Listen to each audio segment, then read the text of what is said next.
So recently I was in Indiana. Yep, Indiana, in God We Trust country.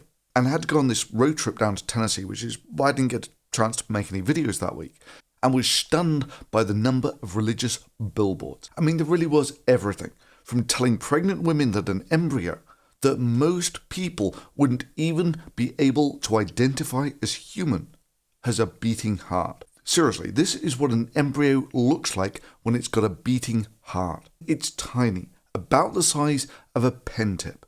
And then, of course, you had the stuff about meeting God. And, of course, all of that Genesis stuff, which really does make your teeth grind when you see that sort of thing. And then suddenly it occurred to me that you really rarely got these billboards near civilization. Near civilization, it was all about dental care, or emergency care, or, because it's America, lawyers, or ways to get married, especially with the fancy bride stuff, and then the flip side of that, the divorce lawyers.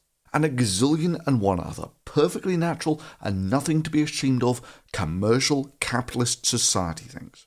Yeah, this was the sort of thing you got near civilization, leading to one of the most horrendously ironic billboards ever, where Jesus, in the middle of Easter, couldn't afford his own billboard and was forced to share the billboard with, of all things, inflatable Batman. So now, the next time someone asks you, have you met God? You can say, well, yes, I have. He's sharing a billboard up there with inflatable Batman.